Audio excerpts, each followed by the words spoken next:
हिमाचल प्रदेश की कांग्रेस सरकार को 6 महीने का समय पूर्ण हो चुका है और ऐसे में इसको लेकर सियासत भी शुरू हो गई है। 6 महीने के कार्यकाल को लेकर विपक्ष की तरफ से सवाल भी उठाए जा रहे हैं। खबरें अभी तक के साथ खास बातचीत के लिए नेता प्रतिपक्ष जयराम ठाकुर हैं, पूर्व मुख्यमंत्री हैं हिमाचल के। सर, 6 महीने का कार्यकाल पूरा हुआ है, उसको लेकर जिस तरह से बीजेपी भी सवाल उठा रही है, लेकिन मुख्यमंत्री 6 महीने में बार बार एक बात का जिक्र करते रहे कि कर्जे में प्रदेश को डुबोया गया था, अर्थव्यवस्था पटरी से बाहर है, हम पटरी पर लाने की कोशिश कर रहे हैं। किस तरह से देखते हैं उनके इस बयान को भी और 6 महीने का कार्यकाल को भी?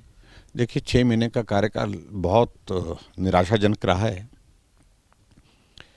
और चारों तरफ बहुत घोर निराशा है, नाराजगी है, रोष है, आक्रोश है कि विकास कार्य सारे ठप पड़े हैं। और 6 महीने के इस कार्यकाल में 1000 से ज़्यादा संस्थान बंद कर दिए गए जो चले हुए संस्थान थे। 6 महीने के इस कार्यकाल में 7000 करोड़ रुपए ऋण ले लिया गया। 6 महीने के इस कार्यकाल में जब साधन आपके पास नहीं है तो CPS 6 बना दिए गए, कैबिनेट रैंक के साथ एडवाइजर लगा दिए गए। तो ऐसे में बहुत बड़ी नाराजगी का एक माहौल है। 6000 से ज़्यादा आउटसोर्स में लगे हुए कर्मचारियों को घर निकाल दिया गया और उसी के साथ साथ में हिमाचल प्रदेश में 15,000 कर्मचारियों को 15 तारीख बीतने के बावजूद अभी तक उनको सैलरी का इंतजार है, उनको सैलरी नहीं दी जा रही है। 2000 कर्मचारी वो हैं जो कोविड के दौरान लगे थे और उनको 6 महीने से सैलरी नहीं मिल पाई है। क्या यही व्यवस्था परिवर्तन है? हम भी इस बात को लेकर के सोच रहे थे कि व्यवस्था परिवर्तन का अगर जिक्र किया हो तो शायद कुछ अच्छा होगा, लेकिन व्यवस्था परिवर्तन के 6 महीने बीतने के बाद ये परिस्थिति है प्रदेश के सामने कि चारों तरफ अफरा तफरी का माहौल है। कानून व्यवस्था की स्थिति आप देख रहे हैं, रोजाना हत्याएं हो रही हैं, चोरी हो रही है, डकैती हो रही है, बलात्कार हो रहे हैं और उसके बावजूद कह रहे हैं कि सुख की सरकार। और ऐसे में मुझे सिर्फ इतना जरूर कहना है कि कम से कम अब अपनी नाकामियों की वजह से केंद्र को कोसना बंद करें और पूर्व की भाजपा की सरकार को कोसना बंद करें। आज हम सत्ता में नहीं हैं और सत्ता में नहीं, आप सत्ता में हैं, आप क्या कर रहे हैं लोग ये देखना चाह रहे हैं। अब ये संभव नहीं है कि आप पुराना गीत गाते रहें, उसी गीत पर चलते रहें, यह संभव नहीं है।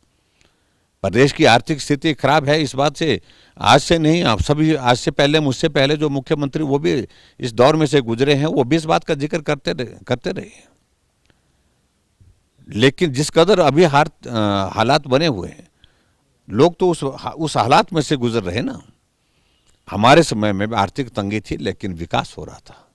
सर, आपको लगता है कि वित्तीय प्रबंधन के मोर्चे पर कहीं ना कहीं सरकार फेल हुई है? क्या सरकार को करना चाहिए? और हमने देखा कि कर्मचारी भी मुखर हुए, खासतौर पर HRTC के, कि उनको सैलरी समय पर नहीं मिली 7 तारीख से पहले, उन्हें आंदोलन का ऐलान तक करना पड़ा।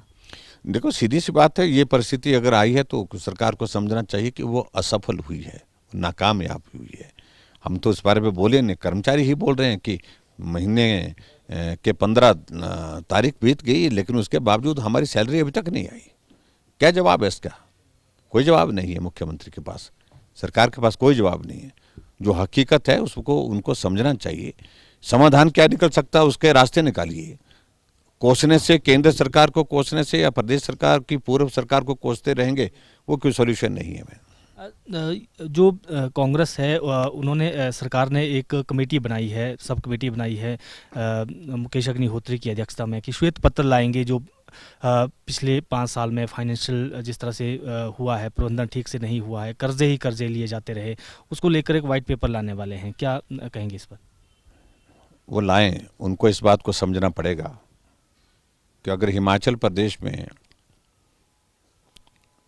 सड़कों की लंबाई किसी भी 5 वर्ष के कार्यकाल में सबसे अधिक बनी है तो पूर्व में भाजपा के कार्यकाल में बनी है। उनको इस बात को भी समझना होगा कि हिमाचल प्रदेश में पानी के डिपार्टमेंट में, जल शक्ति विभाग में अगर सबसे ज़्यादा काम अगर किसी 5 वर्ष के कार्यकाल में हुआ तो पूर्व में भाजपा के इस कार्यकाल में हुआ है। और पूरे हिमाचल प्रदेश में ऑलराउंड डेवलपमेंट की अगर बात कहें, सबसे बेहतर ढंग से हुआ है। अगर श्वेत पत्र की अगर बात कहते तो उसमें क्या करना चाहिए?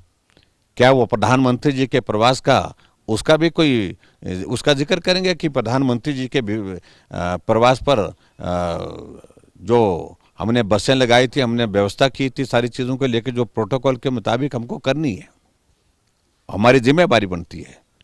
आज भी प्रधानमंत्री आते हैं तो प्रदेश सरकार की जिम्मेवारी है, उस पर श्वेत पत्र ला रहे हैं।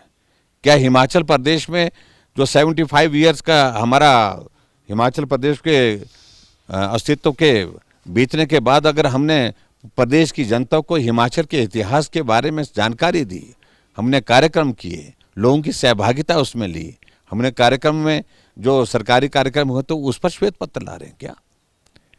हिमाचल प्रदेश में प्राइवेट सेक्टर का इन्वेस्टमेंट हो, उस सारी चीज़ के लिए जो सारी चीज़ें हमने हिमाचल प्रदेश में की हैं, और एक साइजेबल इन्वेस्टमेंट हिमाचल प्रदेश में आना शुरू हुआ तब हुआ जब भाजपा की सरकार रही, उस पर ला रहे हैं श्वेत पत्र क्या? आखिर करना क्या चाहते हैं? इसके अलावा बताएं किस बात पर करना चाहते, हम चर्चा करने के लिए तैयार हैं। सर, बीबीएमबी का इशू एक बार फिर से इसको लेकर अब विवाद खड़ा हो गया है। पंजाब के मुख्यमंत्री ने प्रधानमंत्री को पत्र लिखा कि जो हिमाचल पानी लेने जा रहा है उसमें एनओसी की शर्त ना हटाई जाए, उस पर उसको आपत्ति है। इसको लेकर आप क्या कहेंगे? हालांकि आप जब मुख्यमंत्री थे तो इसको केंद्र से भी इस विषय को उठाया गया था। देखिए, पंजाब के मुख्यमंत्री का ये विषय जो है बिल्कुल भी तर्कसंगत नहीं है। इस पत्र को लिखने का कोई औचित्य नहीं बनता है। पानी हिमाचल से होकर के जाता है, हम कोई बिजली का प्रोजेक्ट तो लगा नहीं रहे हैं उस पर, सिर्फ पीने के पानी के लिए हम बीच में छोटी छोटी योजनाएं होती हैं, उस योजना के लिए एनओसी के लिए कहते थे, लेकिन उसमें कई सालों तक एनओसी दी नहीं जाती थी। और ऐसे में मुझे लगता है कि इसका कोई औचित्य नहीं है, और इसका ये अनावश्यक रूप से उन्होंने लिखा है। हिमाचल भी उसमें हिस्सेदार है, बीबीएमबी में हिमाचल भी है, उनको इस बात को भी समझना पड़ेगा। और हिमाचल अपना नुकसान करके पंजाब को हरा भरा करता है, पंजाब को सिंचाई के लिए पानी मिलता है, हमारे जो पावर प्रोजेक्ट लगे हैं इसमें वो उसके माध्यम से बिजली मिलती है, तो इसलिए हिमाचल के खिलाफ लिखना उचित नहीं है। बिल्कुल, नेता प्रतिपक्ष जयराम ठाकुर इस वक्त खबर अभी तक के साथ खास बातचीत में मौजूद थे और इन्होंने कहा कि 6 महीने का कार्यकाल असफल रहा है और वित्तीय प्रबंधन के मोर्चे पर भी सरकार फेल हुई है। जहां तक बात बीबीएमबी की है उसमें हिमाचल का हक बनता है और इसमें पंजाब को आपत्ति नहीं होनी चाहिए। वीडियो जर्नलिस्ट अंकुर के साथ प्रदीप ठाकुर, शिमला।